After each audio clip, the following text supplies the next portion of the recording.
All right. Hi, Kate. We're here and Oh, let's talk about your amazing art, which is currently on display in the Waldron Designs office. awesome.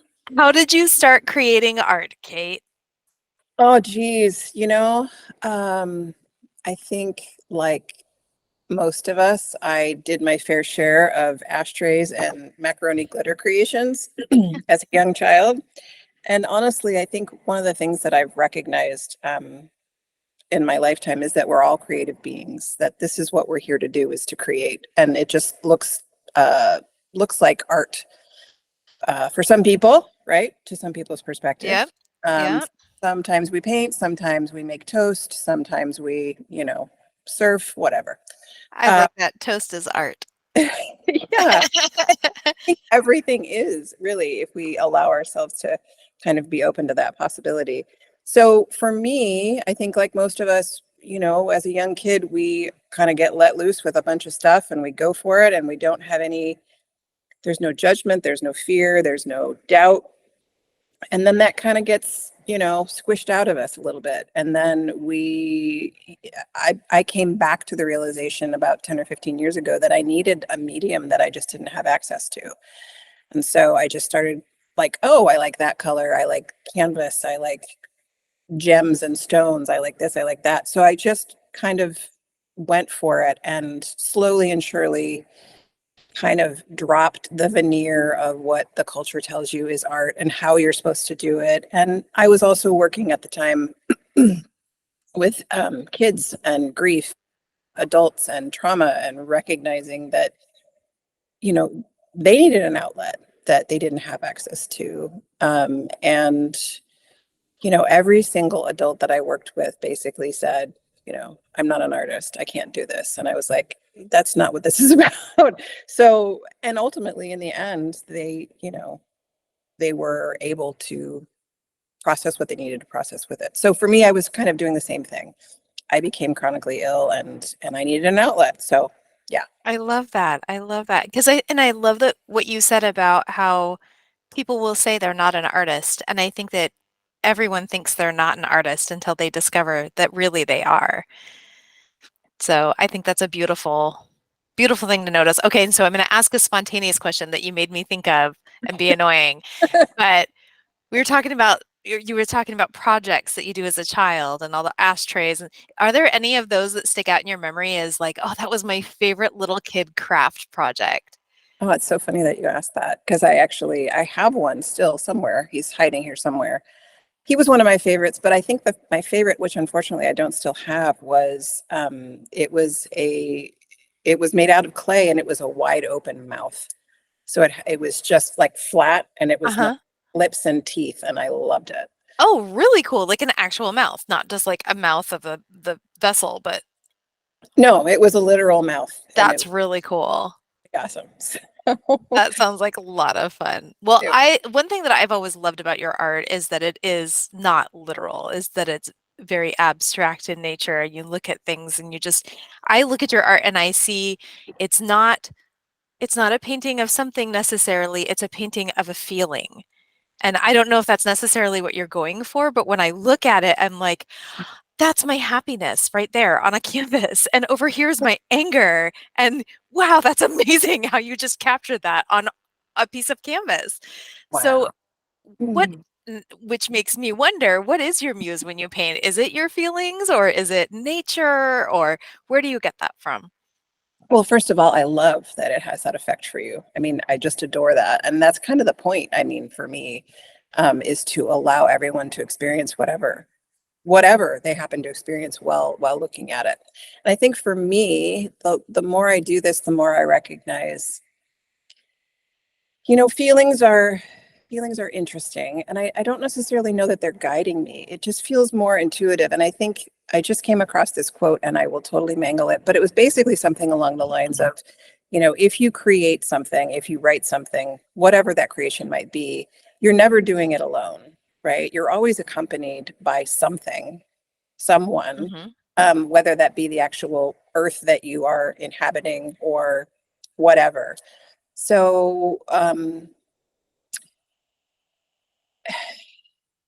Yeah, it's not necessarily emotional, but it certainly can evoke emotions. And I think I'm definitely aware of having feelings while I'm doing it. But it really feels like I'm kind of riding something that's bigger than I am. And yeah, and yeah. I love that. That's beautiful. Um, do you feel like you have a message that you express with each piece, or is the message itself abstracted also? I don't have anything in my head in terms of a quote unquote message because I think that art and like most things, everything really can be incredibly different from one person to the next, right? You can see your anger on the wall, another person's like, anger, I don't get that at all. I see this, right? So I don't have a specific message. It just is what comes and what dances with me. And if it evokes like what you've described in you, it's just like that's, you know, Then it's mission success. well, and it's not even necessarily missed success. It's Right, just because there's not necessarily a mission.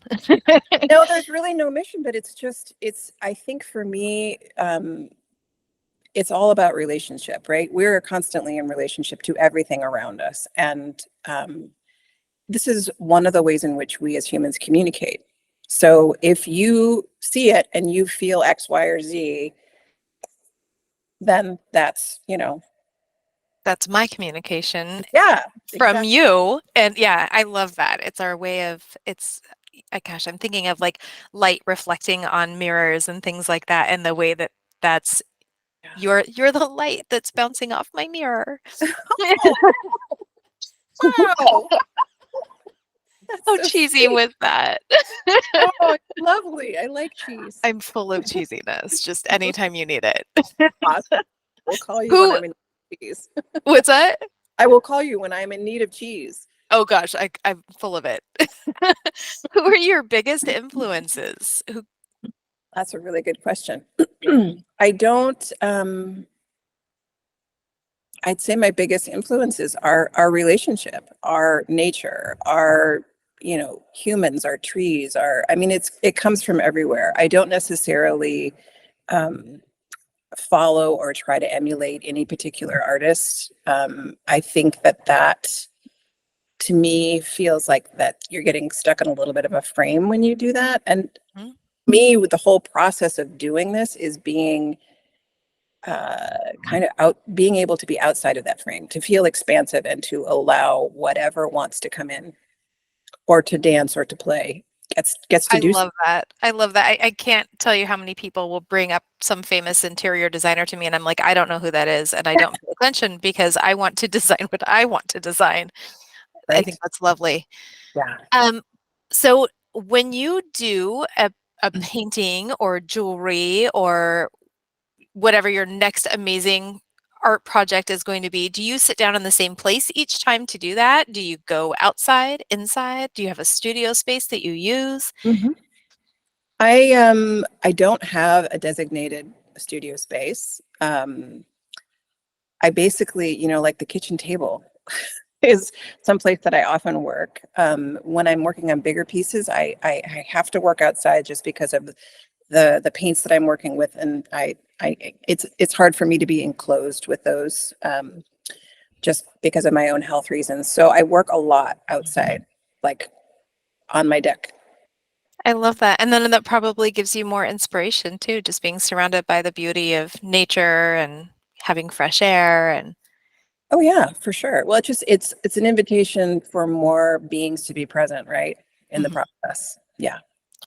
for sure. Do you do commission work? You know, it's a really interesting question. I don't see why not. Is I guess the answer. Got it. So you haven't done commission work to date, but you'd be up for it, or you You know, have done it maybe in bits and pieces?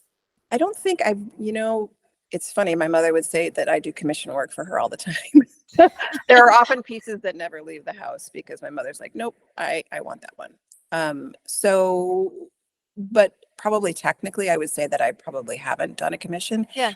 I think with the way I work, um, it I can totally see doing a commission for you very, very easily, but I'm also aware that there are some people who walk into the commission process who have a very set idea of what they want in mind. And that's just not the way that I work. Right. So that's the caveat that I would mention in terms of doing a commission. I think we have that very much in common. I think that coming in and saying, I want something that feels like this and maybe has like these colors, and then everything else is up to you. That's a beautiful way to present something to an artist. And a designer is an artist as well. Just Absolutely. like if somebody were to come to me and say, I already drew the floor plans, I just need you to document it. I'm like, then what? There's no fun So, in that. There's no, I oh, mean, that's basically telling you that I don't want you to do your job, right. right? Yeah, Yeah. exactly. Exactly. What is the best advice you've ever received as an artist? Best advice I've ever received as an artist. I would have to say that everything that life is art. That this, art is not confined to what we think it is at all. And that at any given moment, even the way you breathe is a work of art. That's beautiful. I love that. I always liked the quote from Frank Lloyd Wright, I believe in God and I spell it Nature. Like, that's lovely. Yeah. Yeah. You, I think I probably already know the answer to this because we are both artists in our own way. Um, Mhm. and I know my answer. Do you ever have creative blocks? I think for me, the creative blocks come if I'm trying to force something. If I'm trying to make something in a rush, if I'm trying to meet a deadline, if I'm trying to, honestly, for me, and I know that this, in the work that you do, you're getting paid for what you do, right? Mhm. So there's something about attaching money to it that always makes it very tricky for me, Mhm. because it's putting a monetary value on it just kind of changes the relationship to it. So Sure. yeah. Uh, so if I have a block or if I notice while I'm in the middle of a process that something isn't like, it just feels like it's stuck, like something's not Yeah. moving. Yeah. I basically know I either need to walk away or I'm doing this for the wrong reasons, right? Mhm. So yeah.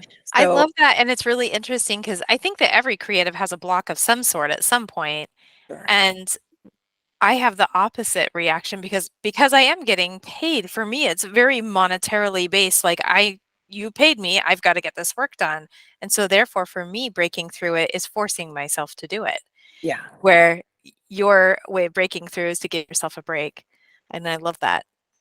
Well, I mean, I kind of don't have a choice Right. in Yeah. lots of ways. I mean, right now, this is really like my only source of income, other than being on disability. But Right. so when you attach that, it certainly changes your relationship to the idea of I have to produce, right? And I think one of the other things that I do when I'm in that process is to really sit with whatever is trying to be produced and ask it what it wants or what it needs, right? Because it's not just me Mhm. that's involved in the process. It's like, where does this paint want to go? Where does this, how big does this canvas want to be? So it's a collaboration. So Yeah. so I think for me, there's kind of a mindset around a blockage, right? Like, so you bring in resources, you bring in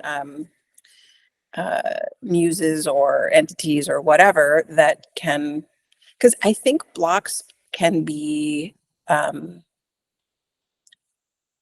blocks are just another opportunity to be creative in a different way. Yeah, no, I totally agree. I think that another fun way that I've seen people overcome blocks too is, and this is what you were saying about bringing in other elements, is bringing in conversation. And, for me, when I'm having a hard time with a project, I'll say, all right, team, let's meet. Let's all look at this together. And then as soon as they say one thing, I'm like, hold on, everyone go away. I got a million ideas. Right. There's something, So, because you're bringing in a collective, right? yeah. Yeah. And that's, yeah, totally. And it really is that relationship thing again, too. And Mhm. well, those were all the questions that I was brilliant enough to have planned, but do you have anything else that you'd like to share about your art and Mm. we are imagining that we are right now in the office and people are walking around. So what would you like them to know as they're meandering and looking at your beautiful pieces? Oh, well, just allow your system to take it in and to have their whatever response that you might have. There is no quote unquote incorrect way to experience what I produce. Let it have its way with you. If people in the studio have questions, would it be good for them to reach out to you via email? Would Sure, that be the best way to reach out or? sure. Yeah, Okay, absolutely. good. So I will make sure to have your email on hand for folks Perfect. who might have questions. That would be great. Okay, I am going to stop recording and